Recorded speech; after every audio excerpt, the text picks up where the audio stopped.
सावन के महीने में कई माताएं जब जल चढ़ाती हैं तो एक हाथ से तो जल चढ़ाती रहती हैं, दूसरे हाथ से भगवान को घसती रहती है। शिव महापुराण की कथा कहती है पहले जल चढ़ा लो, फिर थोड़ा सा घस लो दोनों हाथों से, फिर वापिस जल चढ़ा लो। दोनों हाथों का प्रयोग करिए, दोनों हाथों का प्रयोग करिए। और शंभु शरणे पड़ी मांगू घड़ी रे दुख काटो दया करीन दर्शन। पार्वती जी के लिए नारद जी ने कह दिया कि इनको जो पति मिलेगा वो भस्मधारी, जटाजूड़ बांधने वाला, भस्म रमाने वाला। कोई बात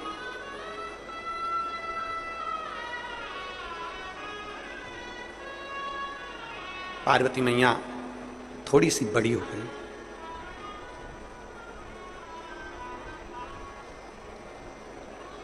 पार्वती मैया थोड़ी सी बड़ी हो गई। बड़ी होने के बाद पार्वती जी को थोड़े थोड़े दिन में इतना क्रोध जागृत हो जाता, इतना क्रोध आ जाता कि पार्वती जी कोई सामग्री अगर रखी रहती तो वो सामग्री को फेंक देती। क्रोध जागृत, बड़ा चिंता का विषय है।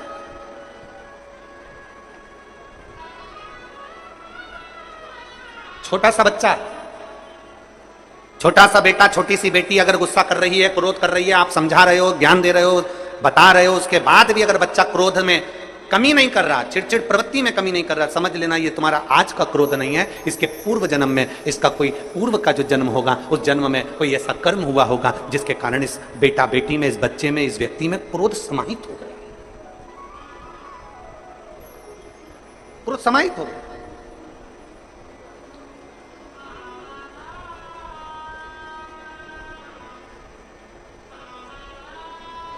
वो धतूरा देखा है आप लोगों ने? जम के बोलो जरा, देखा है सबने? धतूरा, धतूरे में पीछे जो डंडी होती है वो थोड़ी सी मुड़ी होती है, हल्की सी मुड़ी होगी डंडी, हल्की सी मुड़ी हुई डंडी। जो प्रसंग आप और हम श्रवण कर रहे हैं वही प्रसंग यहां चल रहा है। ये धतूरा जैसे देखिए, अब ये धतूरा, धतूरे की जो डंडी है, ये डंडी एकदम सीधी नहीं रहती है। डंडी हमेशा, कोई भी धतूरा होगा, धतूरे की डंडी थोड़ी सी मुड़ी हुई होगी, थोड़ी सी मुड़ी रहती है। प्रत्येक धतूरे की डंडी मुड़ी रहती है। अब आप अपने बच्चों को समझा रहे हो इसका क्रोध कम नहीं हो रहा, मैंने समझा दिया, ज्ञान दे दिया, पिताजी ने समझाया, दादा समझाए, दादी समझाई, अपने घर के संस्कार अच्छे हैं, अपने घर में कोई गुस्सा करने वाला नहीं है, अपने घर में सब प्रेम करने वाले हैं, सब आदर करने वाले हैं, सब सत्कार करने वाले हैं। उसके बाद भी अगर बच्चे क्रोध में डूबे हुए हैं तो ये इनके इस जन्म का नहीं है, ये उस जन्म का है। जैसे माता पार्वती जी, पार्वती जी छोटी सी अवस्था धारण करती है, 5 वर्ष की अवस्था में माता पार्वती जी आती हैं। हर थोड़े दिन में माता पार्वती जी को क्रोध आ जाता है, इतना तेज क्रोध आता है, माता पार्वती जो सामान हाथ में आया वो फेंक देती। इतना क्रोध, माता, माना जगत जननी हो, मां दुर्गा हो, भवानी हो, अष्टभुजा धात्री हो, पर मां जब एक बड़ी हो जाओ तब क्रोध करो तो चल जा, पर छोटी सी अवस्था में क्रोध आ, एक चिंता का विषय पड़ गया। हिमालय राज की रातों की नींद उड़ गई, मां मैनावती की रातों की नींद उड़ गई। हमारी बेटी पार्वती को हुआ क्या है, थोड़े दिन अच्छी रहती है, 2-4 दिन अच्छी रहती है, 2-4 दिन में क्रोध कर जाती है, इतना क्रोध करती है कि वस्तु फेंक देती है। इतना क्रोध मां पार्वती का, बड़ा चिंता का विषय पड़ गया। बड़ा आज हिमालय राज का मन बड़ा दुखी था, और हिमालय राज जी मन दुखी था तो हिमालय राज आज अपने नगर से बाहर निकल गए। बाहर निकले, थोड़ा सा मन को थोड़ा सा संभालने के लिए बाहर निकले, मन को संभाल।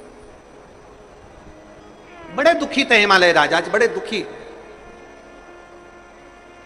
चल दिए, मन दुखी था।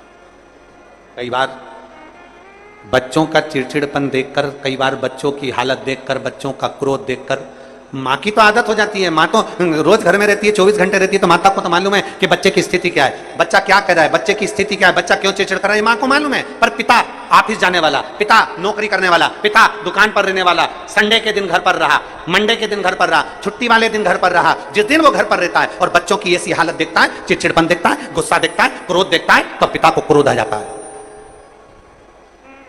पिता का मन दुखता है, पिता का हृदय दुखता है, पिता का दिल रोता है कि मेरे घर में मेरी पत्नी अच्छी है, हमारे संस्कार अच्छे हैं, मेरे माता पिता अच्छे हैं, मेरे भाई बंधु अच्छे हैं, फिर ये बच्चों में ये गुण कहां से आ रहा है? स्कूल अच्छा है, टीचर अच्छे हैं, फिर बच्चों में ये चिड़चिड़पन कहां से आ रहा है? ये गुस्सा कहां से, ये कहां से आया? आज हिमालय राज के नैनों में जल भर गया। मेरी बेटी पार्वती, और मेरी बेटी पार्वती जी की ये दशा, मेरी बेटी पार्वती की ये दशा, नैनों में जल भर गया। हिमालय राज बाहर निकल गए, आज भवन से बाहर निकले हिमालय।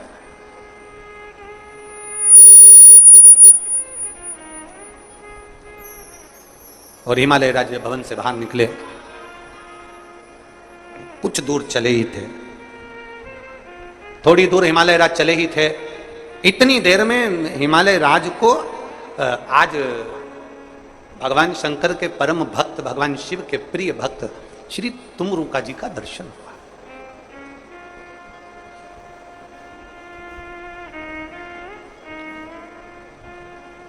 ये बड़ी सुंदर कथा है, जरा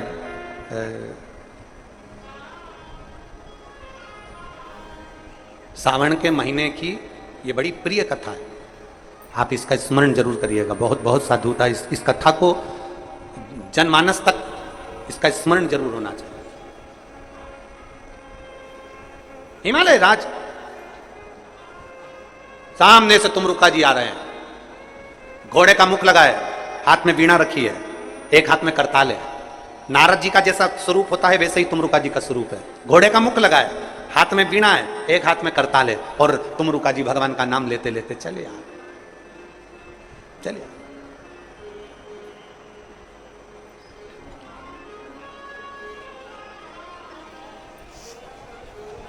हिमालय राज ने जो तुमरुका जी को देखा, तुमरुका जी को देखते ही हिमालय राज ने तुरंत उसी समय, उसी पल, उसी घड़ी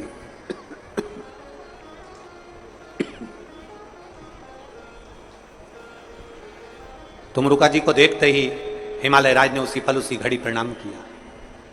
तुमरुका जी ने हिमालय राज के चेहरे की दशा देखी और दशा देखकर पूछा, हिमालय राज आज आपका चेहरा मुरझाया हुआ है।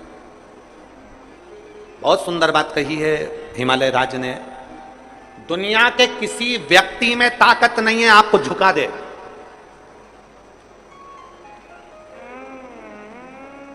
दुनिया में कोई ऐसा पैदा नहीं हुआ जो आपको तोड़ दे।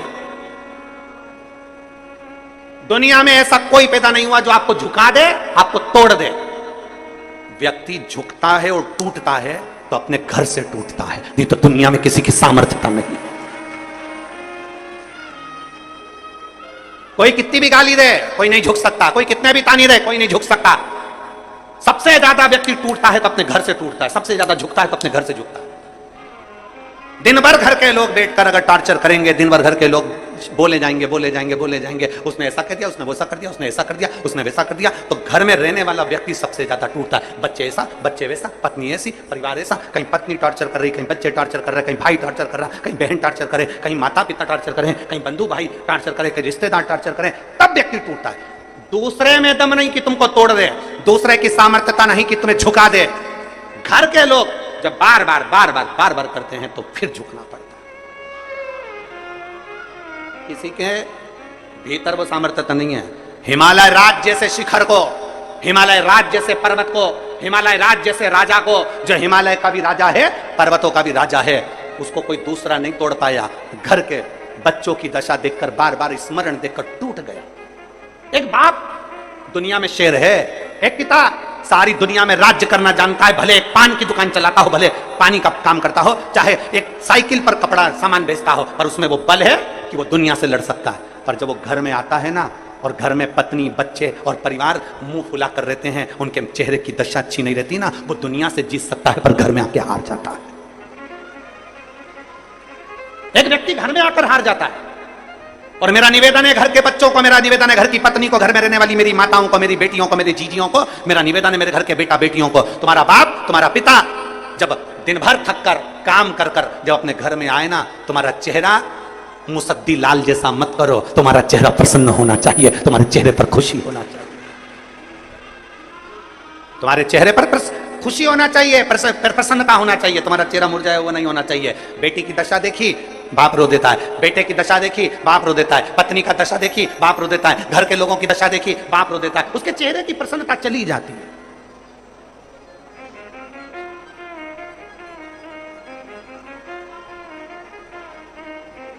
वो घर का पिता हो चाहे घर की स्त्री हो, घर की नारी भी एक ऐसी है, सबसे भिड़ लेगी, सबसे लड़ लेगी, सबसे झगड़ लेगी, अच्छे अच्छे को जवाब देकर आ जाएगी, और वक्त पड़ गया तो दो चार घर के भी आ जाएगी, वक्त पड़ गया तो दो चार घर के भी आ जाएगी घर की स्त्री।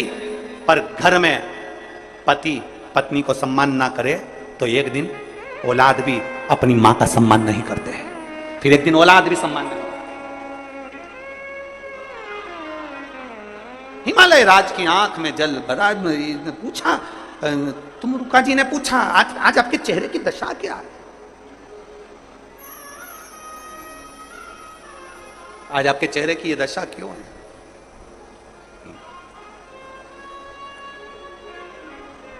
हिमालय राज कहते हैं मेरी बेटी को नहीं समझ में आता कि थोड़े दिन अच्छी रहती है, थोड़े दिन में क्रोध कर जाती है, गुस्सा कर जाती है, बहुत चिड़चिड़ करती है, करूं क्या? तुम रुका जी ने कहा, देवऋषि नारद ने अपनी आपकी बेटी की पत्रिका बनाई, भाग्य बनाया, बताया। क्या बताया? कि बेटी अच्छी है, भाग्य अच्छा है, सब कुछ अच्छा है। फिर ये बेटी को तकलीफ क्या है? तुम रुका जी ने कहा, पूर्व समय का कोई ग्रह ऐसा होता है, पूर्व समय का कर्म ऐसा होता है जिसकी याद बनी रहती है, तो हर थोड़े दिन में वो याद आती है तो व्यक्ति चिड़चिड़ा हो जाता है। तुम्हारी बेटी के साथ भी यही क्रम है। पार्वती अभी 5 वर्ष 6 वर्ष की है, और अगर इतना क्रोध कर रही है, इतना चिड़चिड़ कर रही है, तो जरूर पूर्व समय का अनुमान होगा।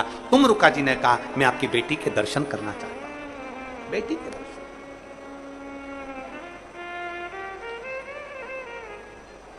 चलिए,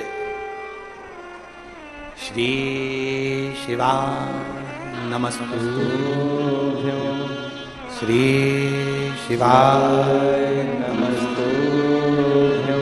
श्री शिवाय नमस्तुभ्यं, श्री शिवाय नमस्तुभ्यं, श्री शिवाय नमस्तुभ्यं।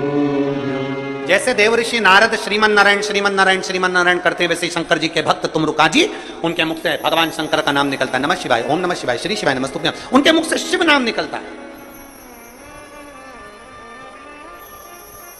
जिसके मुख से शिव नाम निकलता है,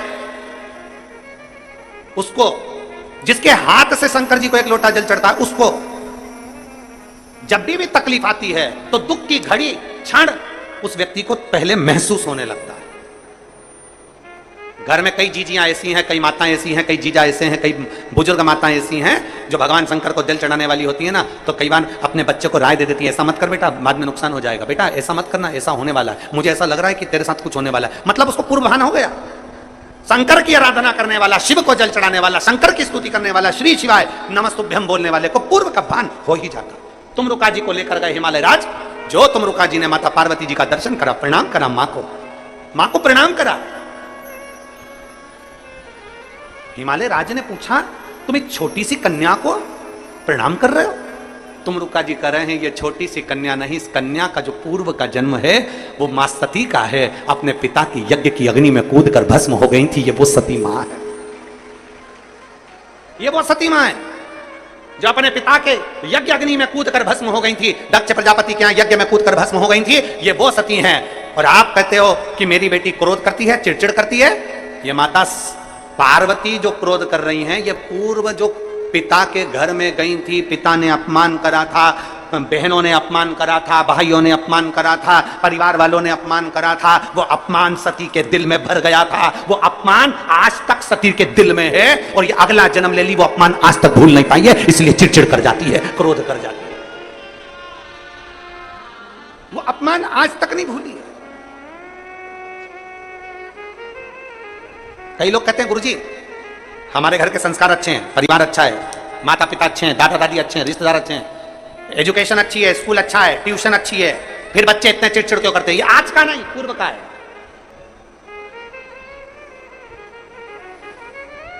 पूर्व का। फिर मेरी बेटी को मैं, जो सती थी, पूर्व का अपमान उसके दिल में जो भरा हुआ है, वो अपमान समाप्त कैसे होगा? तुम रुका जी ने कहा, अगर पार्वती शिव की आराधना करे। हिमालय राज बोले, ये तो देवऋषि नारद ने मेरी बेटी को वैसे ही शंकर की आराधना बताई है। मेरी बेटी को तो शंकर भगवान की आराधना, देवऋषि नारद जब बेटी गोदी में थी उस समय कहकर चले गए थे कि शिव की आराधना करे पार्वती, और मेरी बेटी शिव की आराधना करती है।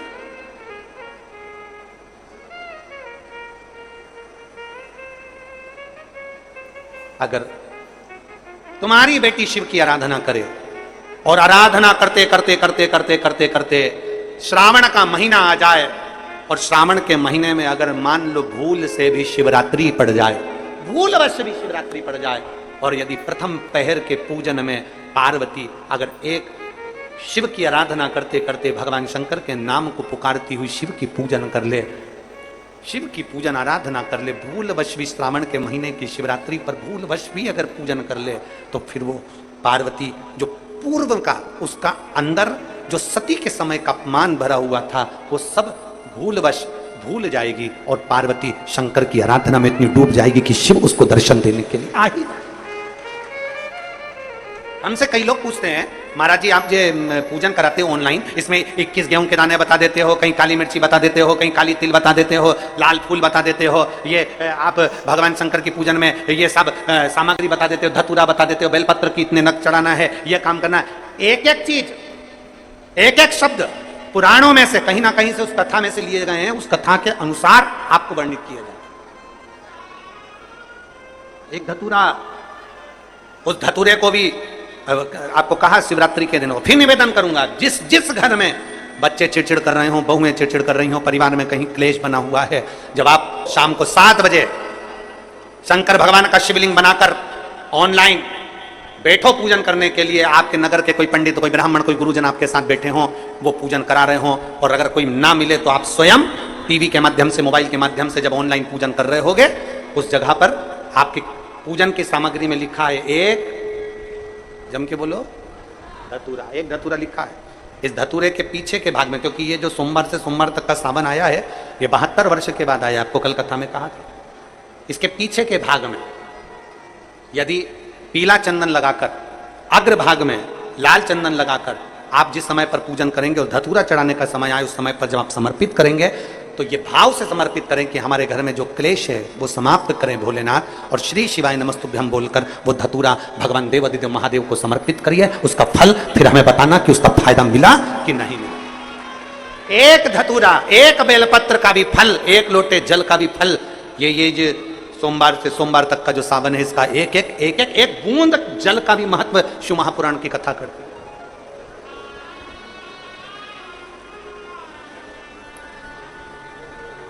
किसी ने कल के पत्र में था कि गुरुजी हम जो शिवलिंग बनाएं घर में सब अलग अलग बनाएं या एक बना लें, तुम्हारी जैसी मर्जी। तुम्हारे बच्चों का मन हो रहा है कि हम भी शिवलिंग बनाएं, तुम्हारे पति का मन है, पत्नी का मन है, सब एक साथ पूजन करें, एक शिवलिंग बना ले, उसकी पूजन करें, जैसा तुम्हारा मन करे।